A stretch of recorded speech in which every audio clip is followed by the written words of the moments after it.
Hola. Julio, ¿cómo estás? Alfredo B. para Argentilandia, buen día. Buen día, ¿cómo estás? ¿Cómo estás, Julio? ¿Todo bien? ¿Todo bien y vos? Bien, bien, bien. Primero preguntarte, antes que nada, ¿cómo estás vos de salud? Yo ando bien, nomás bien, por suerte.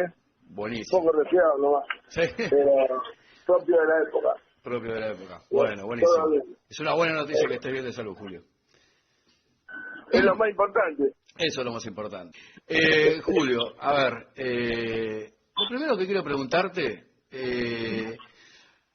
¿quién representa el peronismo hoy? ¿Quién es el representante real y oficial del peronismo hoy?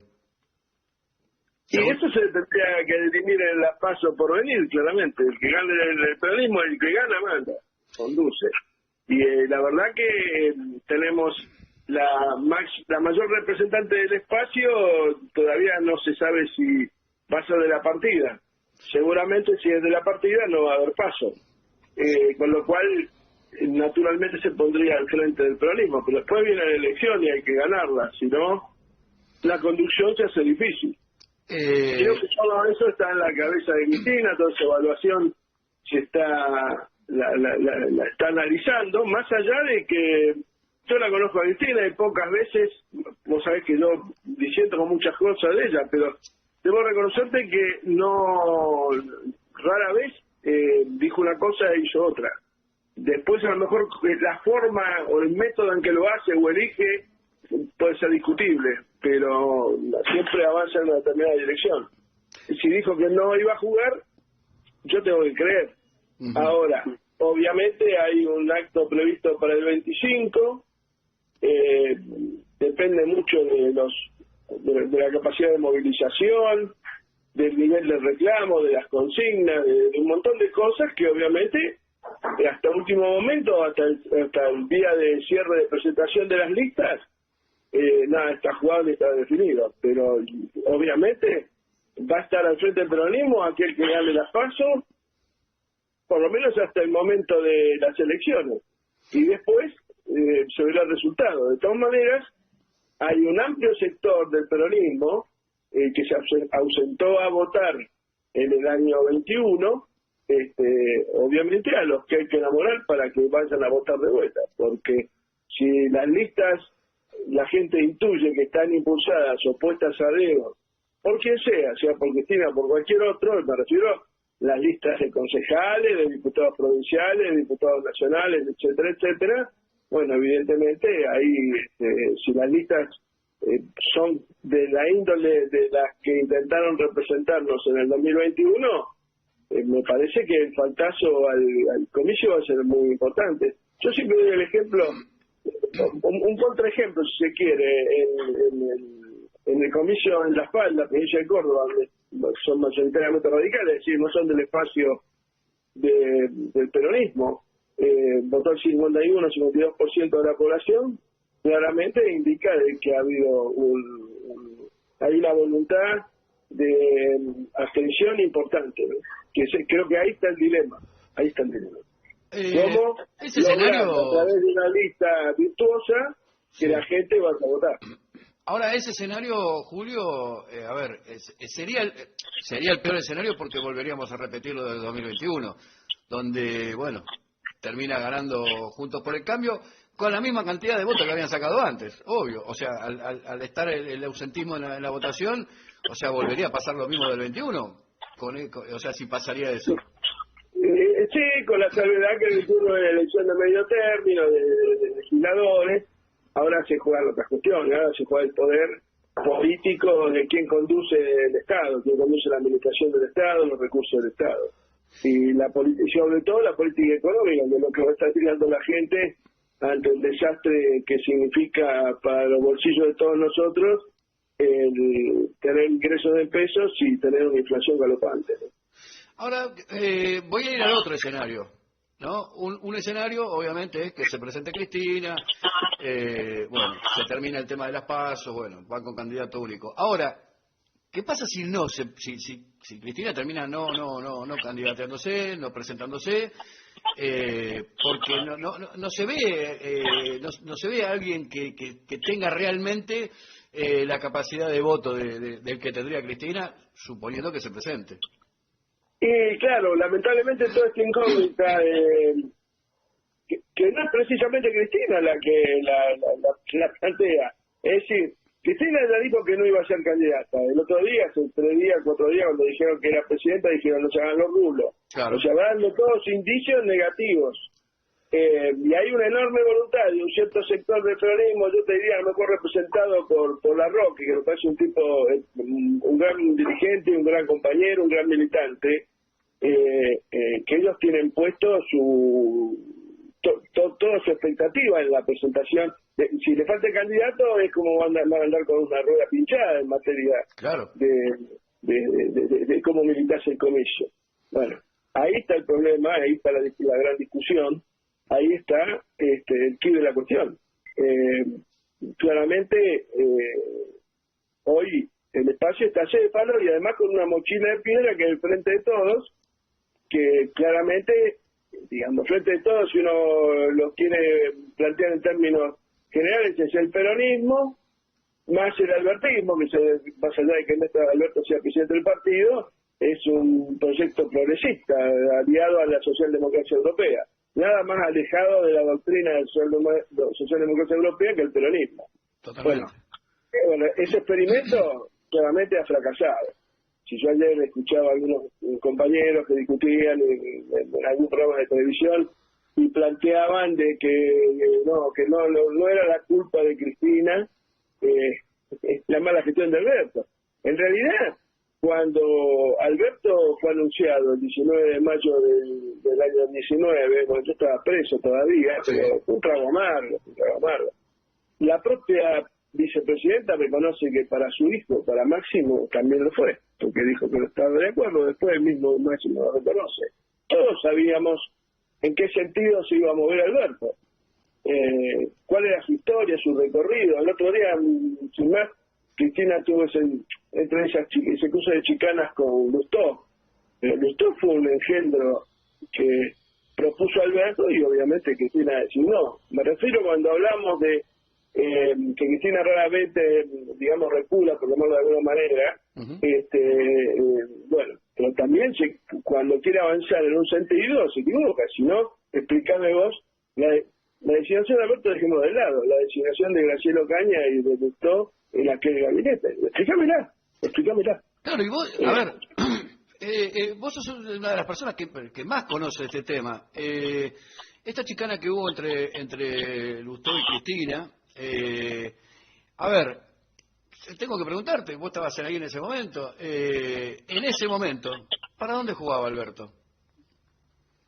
No, el proyecto fue muy sencillo. En los primeros 90 días del primer gobierno de Cristina, Néstor estuvo ausente, estuvo corrido. A Néstor se fue con el 75% de imagen positiva y te diría que el 10 de diciembre del 2007 y en julio del 2008, agosto del 2008, tenía que hacer el lazo en la Puerta de Olivo escuchándolo. O sea, y además, y las circunstancias lo obligaron a jugar como candidato a diputado y perder la elección con de Narváez. Claro. Néstor asumió el riesgo y el hecho de jugar él y hacer jugar a los intendentes y al gobernador como candidatos testimoniales fue una jugada claramente disruptiva, que es lo que ahora sería que Cristina reconsidere su negativa a presentarse. Es decir, me parece que son tiempos disruptivos y en tiempos disruptivos hay que tener acciones y planes y desarrollo territorial y político disruptivo también. No, por ejemplo, yo no entiendo que habiendo renunciado el gobernador Mansur a la posibilidad de ser vicegobernador, candidato a vicegobernador, claramente yo no soy abogado, pero por lo poco que aprendí de lo que me enseñó Lali, claramente se deviene en abstracto el fallo de la Corte al no existir más el problema que planteaba. Y le están pidiendo permiso a la Corte para ver cuándo van a votar. Si son una provincia, son un Estado federal, tienen la autonomía para llamar elecciones. Vos me decís, ¿esto va a traer un conflicto de poderes? Bueno, en buena hora que se produzca, un conflicto de poderes en función de lo que se está discutiendo. Después, si querés, nos sentamos y discutimos si legalmente Mansur puede o no ser vicegobernador, y lo podemos hacer en el café de la esquina de tu casa o de la mía, porque no tenemos ni arte ni parte en la decisión. Pero la justicia tucumana dijo que estaba con posibilidades de competir, y punto. ¿Y qué tiene que hacer la Corte ahí? Bueno, ahora, si la Corte actúa, yo no voy a juzgar a la Corte, claramente. Estoy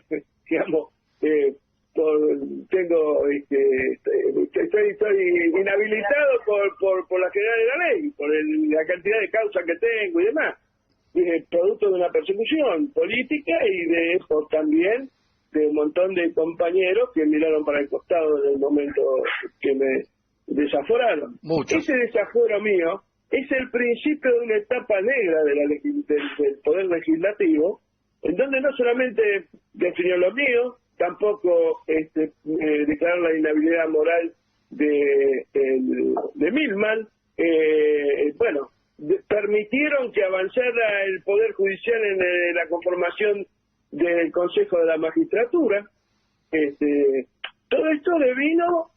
Vos me decís, bueno, no tiene los números. No tiene los números porque en el 21 presentaron unas listas y unos candidatos que eran impresentables. Mira, yo no fui a votar en el año 21. Y la verdad que a las 5 o 6 de la tarde, cuando cerré el comillo, sentí culpa de no haber ido a votar. Y cuando vi que éramos 4 millones los que no habíamos ido a votar, me di cuenta que formábamos un espacio político determinado que me da la sensación que no solamente no ha cambiado el escenario para que eso vire o vaya en otra dirección, sino que ha empeorado.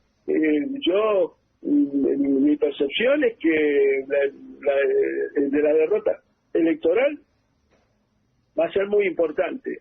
Si la gente no percibe que nuestros candidatos a la elección general, producto de las PASO, han llevado adelante un proceso de saneamiento, por lo menos democrático, del partido. ¿Vos te acordás que cuando en su momento Alberto Rodríguez Sá, con un montón de compañeros, de cual estaba Lali, estaba Mariotto, un montón de compañeros, si lo sigo nombrando me voy a olvidar cada vez más, no se les permitió participar, fueron, como dicen ahora, cancelados, fueron proscriptos, tal de moda la palabra, eso sí que fueron proscriptos por el partido. Mira, te voy a dar un dato.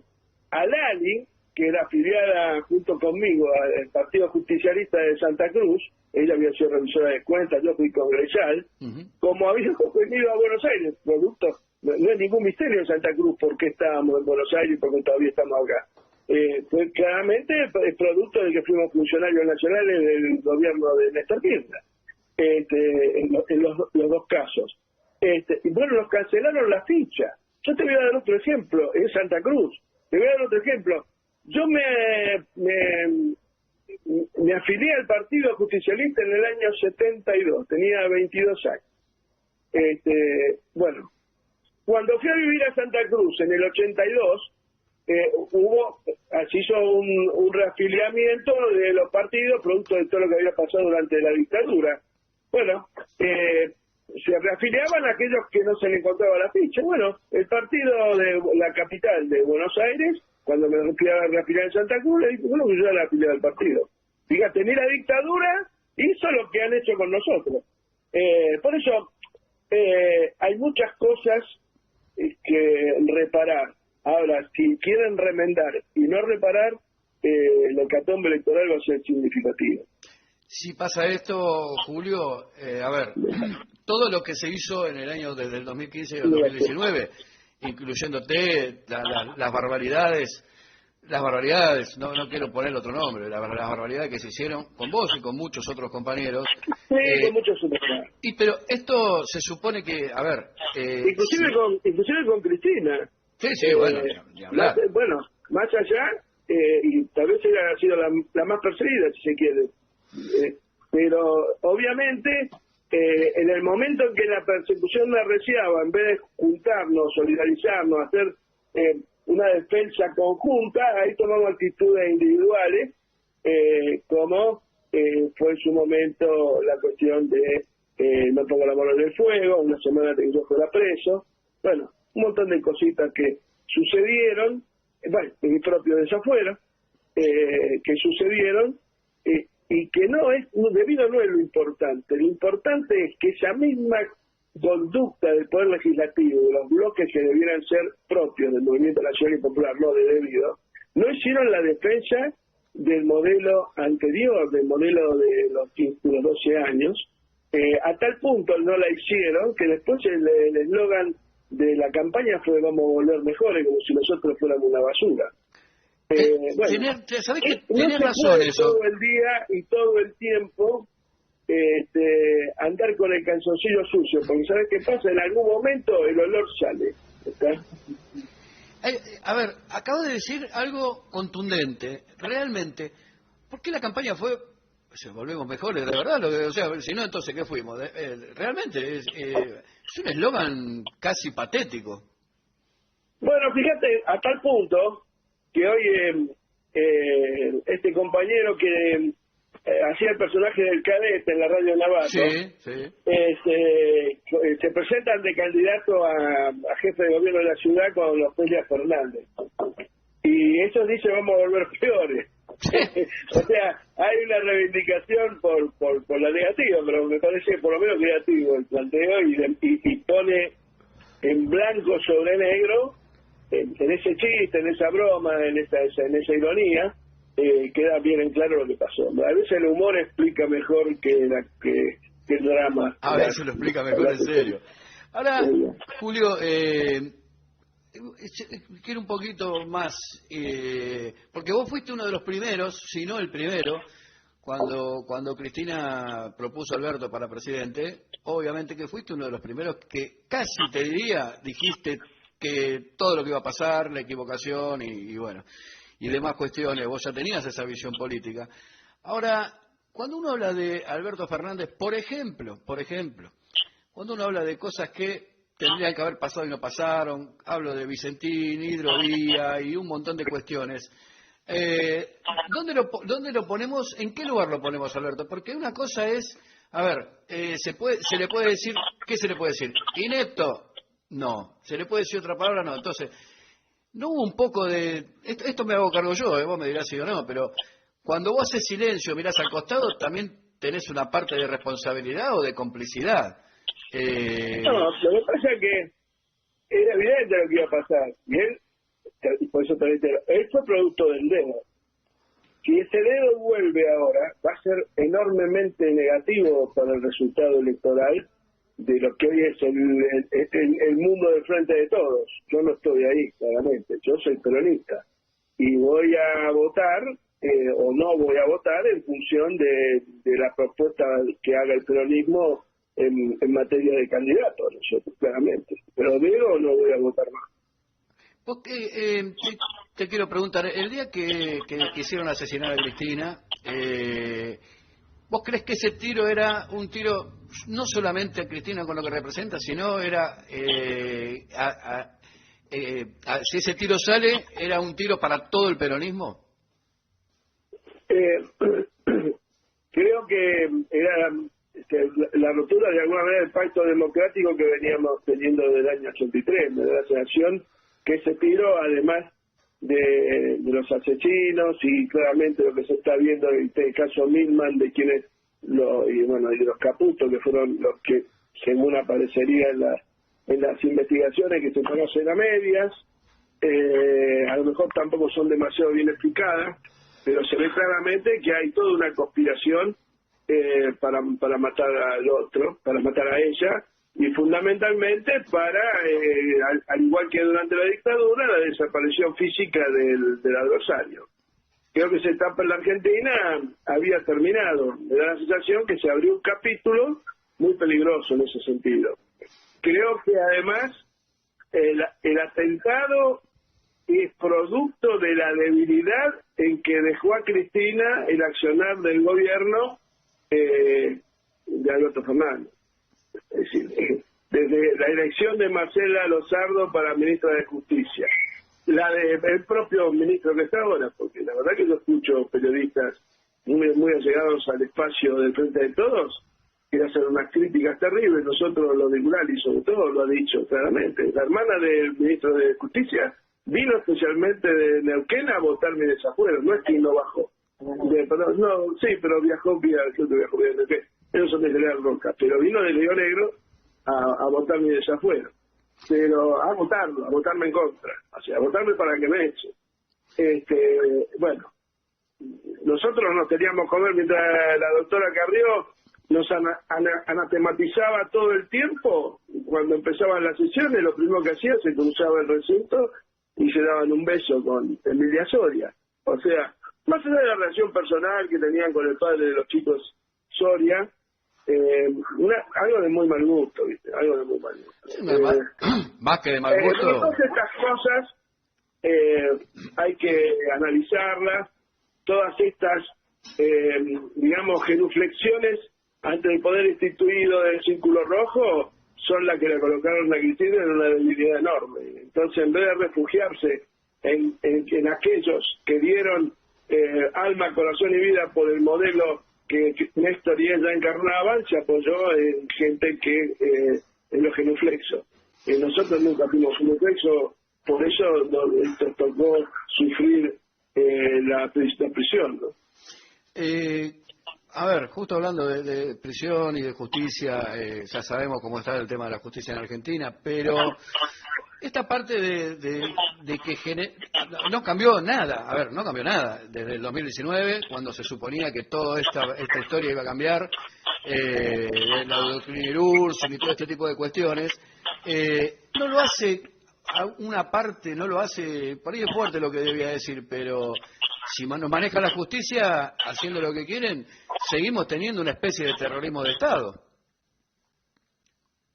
Mirá, si se prueba todas las sospechas que hay en relación al intento de asesinato a Cristina, ¿por qué no vamos a aceptar eso? Más allá de todos los calvarios que podemos haber pasado nosotros, evidentemente un atentado contra la vida de uno es algo muy, muy grave.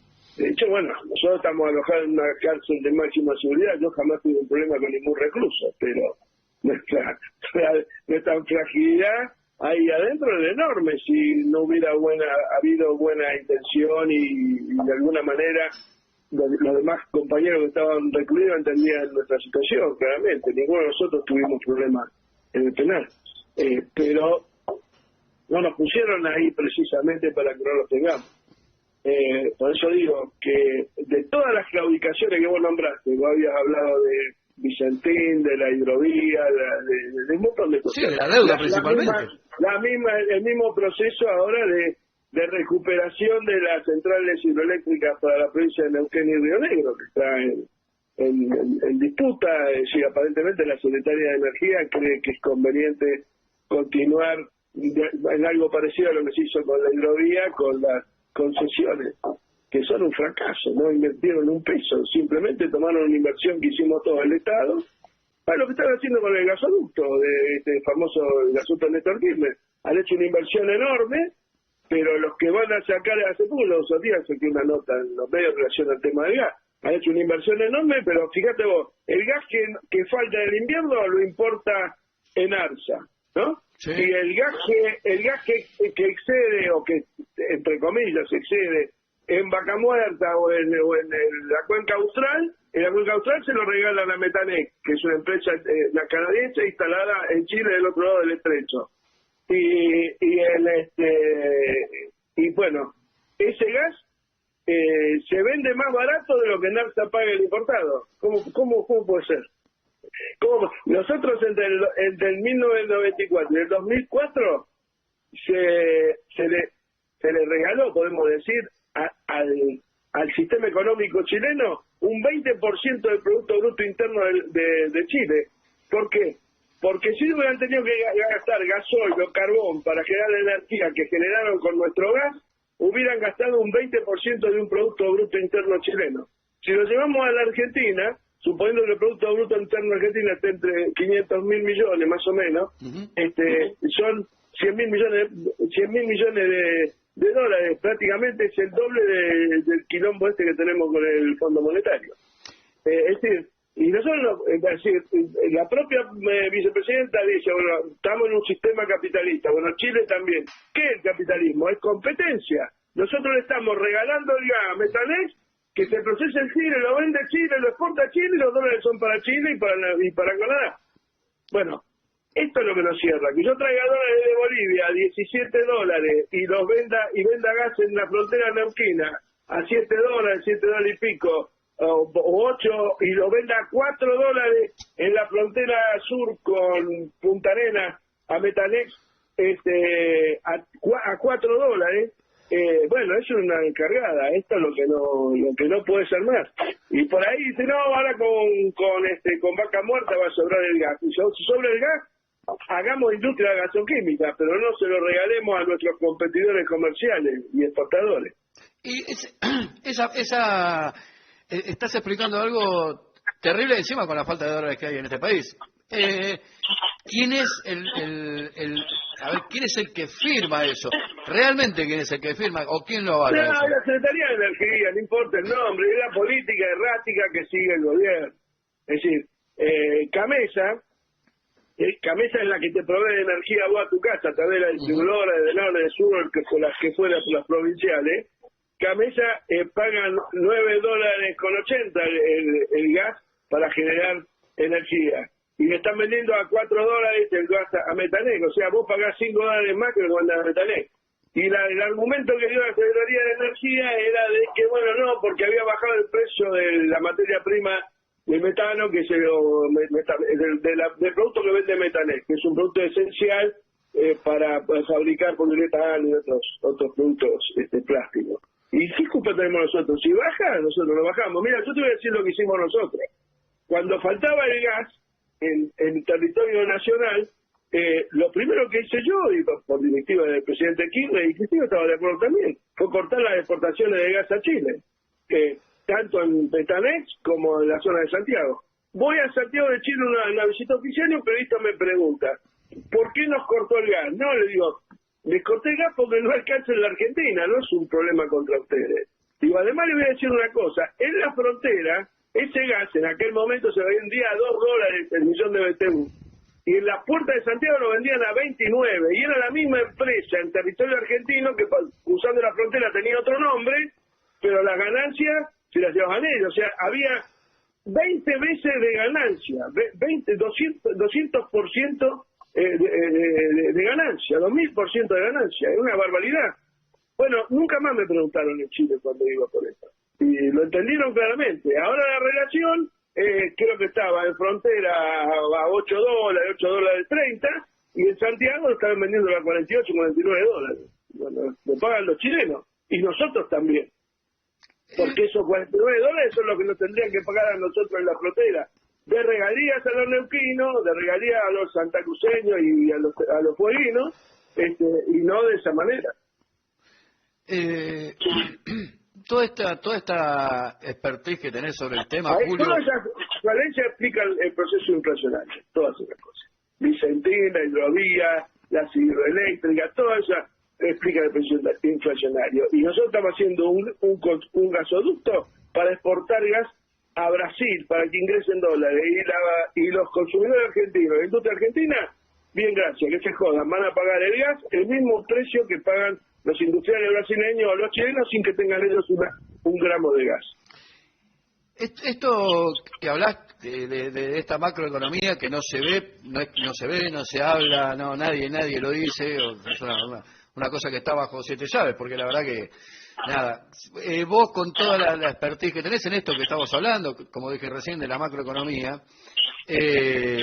todo esto, si vos juntás todo esto, al margen de lo que hizo Macri con el tema de la deuda, ¿no se podría haber usado para solventar esta parte y que no destroce a la Argentina como la está destrozando con el tema de inflación? Sí, lo que pasa es que lo que hizo Macri con el tema de la deuda tenemos que preguntarle durante la pandemia qué pasó con los 30.000 millones de dólares que entraron en 2020, 2021, 2022 a la Argentina en concepto de exportaciones. ¿Dónde están? Pasó lo mismo que con los 46.000 millones de Macri con el del Fondo Monetario. Lo de Macri fue más grosero, más explícito, porque él decía lo que iba a hacer, igual lo votaron. Por más que decía voy a mantener algunas cosas, pero en definitiva todos los votantes sabíamos hacia dónde iba. Bueno, esto es lo que pasa. Hablando un poquito de economía, quiero preguntarte...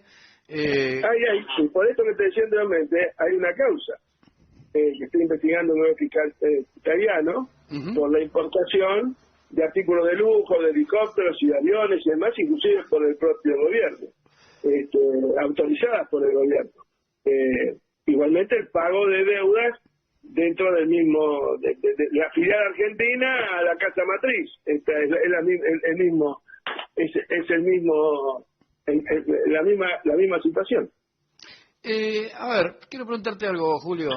¿Por qué en estos momentos se habla, seguramente vos por ahí tenés la información o por ahí tenés la opinión, yo lo he preguntado, pero nadie me sabe responder, ¿por qué si durante 3 elecciones Sergio Massa salió, creo que como muy buena elección, salió tercero, ¿por qué hoy sería un candidato acompañando a Cristina o no, o directamente sería un candidato? ¿De dónde sale esta historia? Porque aparte, encima de todo, es ministro de Economía y ya sabemos lo que pasa con la economía. Entonces, ¿por qué se lo nombra como un potable candidato a presidente? Y son a veces las sinrazones de la política de la propia Cristina. Ahora, lo cierto es que el gobierno hoy es el único fusible que tiene Massa. Si Massa se ha desectado del Palacio de Hacienda, el gobierno estaría en graves... lo dijo Fernández y lo ignoró.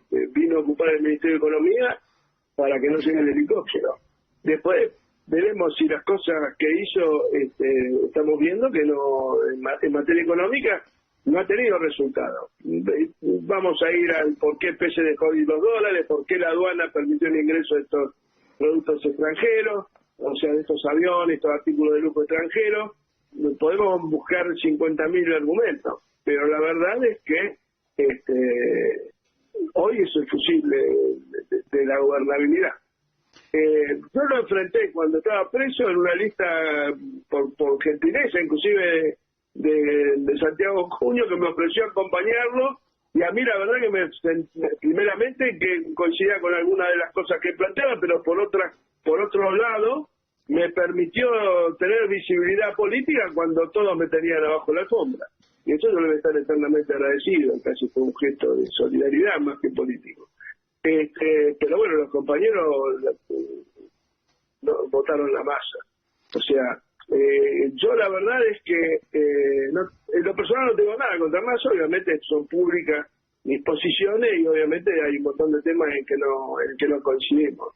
Ahora, ¿por qué lo designaría Massa y Cristina? Y digo, te podría decir por el mismo motivo que lo designó Alberto, yo no sé.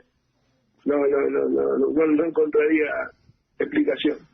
Sí, porque es rara toda la combinación esta de Grupo Callao con Massa, la verdad que fue, a ver, si nos vamos un poquito para atrás, justo vos estabas hablando de las elecciones del 21, con todo lo que pasó con Martín Guzmán, pero Martín Guzmán se fue con una inflación del 4,4, hoy estamos en 8,8, o sea, es casi, te diría, es descabellada la idea. Sí, pero lo que pasa es que él tiene responsabilidad también en esto, no podemos echarle solamente la culpa a Massa, sino también la gaf de la designación de Silvina Batak, con todo el respeto que tengo yo a ella, en lo personal y también en lo profesional, pero no era la persona indicada para ese momento, claramente. La verdad que, en principio, agradeciéndote todo este tiempo, Julio, la verdad siempre para con nosotros. Quiero preguntarte, por último, por un compañero que a veces estamos de acuerdo y a veces tenemos muchas peleas. ¿Qué pensás de Guillermo Moreno como candidato a presidente? A ver, desde tu visión, ¿no? De tu visión de peronista. No, mirá, como candidato no te lo puedo evaluar porque no puedo hacer futurología. Espero que haga una buena elección. En lo personal, técnicamente, me parece un compañero muy muy sólido. Hay algunas cosas que comparto y otras que no. Me parece sí que cuando él plantea de que el peronismo es la doctrina humanistas más importantes en términos políticos del siglo XX, coincido con él y en algunas otras definiciones. Pero bueno, no te podía ampliar mucho más. No sé cuál va a ser su suerte electoral, si esa es la pregunta. Sí, Me da la sensación que está muy solo, que en el sentido de que evidentemente hay un monstruo grande y pisa fuerte. Para hacer una campaña se dictan recursos y demás, y no sé si él, sé que él no tiene los recursos necesarios como para hacer una campaña a la altura de la que está haciendo Juntos por el Cambio frente a todos, claramente. Bueno, fuiste parte de esa década ganada de la que habla siempre él. No, trabajamos mucho y muy bien. Cuando él fue secretario de Comunicaciones, fue un secretario ejemplar. Con él creamos ARSAT, con él se inició la política satelital, la plataforma digital también de la televisión digital abierta. Fue un hombre fundamental para el Ministerio de Planificación, mientras él fue funcionario del Ministerio de Planificación. Después pasó al área económica y bueno, hubo aciertos, hubo errores.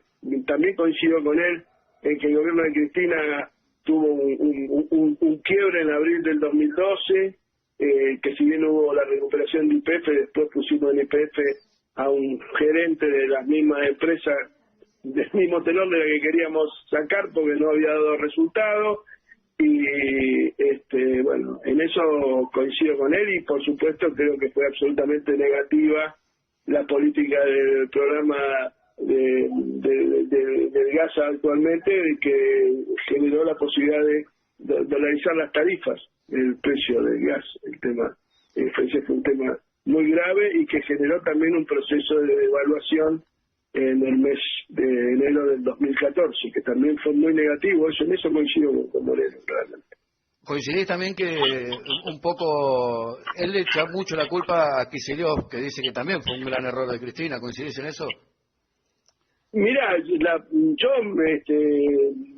creo que no coincido con la política de Axel en muchos temas de materia económica, entre ellos la devaluación y la dolarización del precio del gas en Boca de Pozo, que fue producto de la gestión que él llevó adelante a partir de un decreto de la presidenta donde dio facultades en el área energética. Allí no comparto prácticamente nada con él. Yo nunca personificaría en un ministro un problema de mala gestión, cuando el presidente es el que tiene que evaluarla y el responsable es el presidente. ¿Sí? ¿No? Por eso digo, sin personalizarlo. Yo a Cristina la voté siempre, pero a Kicillof no. Y luego en las propias declaraciones últimas de Álvarez Agil, cuando él aconsejó al presidente actual, siendo candidato, habiendo ganado las PASO al día siguiente, que dijera que el dólar a 60 estaba bien, y eso fue también, creo que fue el principio de una mala gestión de gobierno, ¿verdad? Ya todavía no habiendo pasado la general, avalar esa política. Y bueno, el mismo de Ají decía que se contactaba permanentemente con Lío Sanleri, al que él definió como un caballero, para mí un delincuente. Un delincuente, totalmente, un delincuente. Por eso, bueno, digo un caballero, y que fueron manejando los tejos para evitar que el gobierno de Macri fuera expulsado por la propia realidad, por la falta de gobernabilidad. Eso fue la base de la fuerza que hoy también tiene Juntos por el Cambio. En esas claudicaciones estuvieron. Bueno, este hombre es asesor de casi todas las empresas energéticas casualmente, y bueno, mientras yo tuve a cargo el área energética, todos los directores que tenía el Estado en las empresas de energía eran directores obreros, estaban puestos por los trabajadores a través de sus sindicatos. Lo primero que hicieron ellos cuando se hicieron cargo de la gestión energética fue sacarlos a todos y poner amigos de ellos. Julio, a ver, la última pregunta. ¿Para cuándo el libro de Julio De Vido? Yo tengo uno, planificación y federalismo en acción. creo que eso define mi gestión. Lo demás son anécdotas. Bueno, pero anécdotas que seguramente van a quedar en la historia de los libros futuros, con todas las aberraciones que hicieron con vos y con todo, que hoy obviamente hay muchas cosas que hay que reivindicarte. Lo digo personalmente por un montón de razones y por un montón de cosas que pasaron y bueno, alguien tiene que hacerlo, Julio.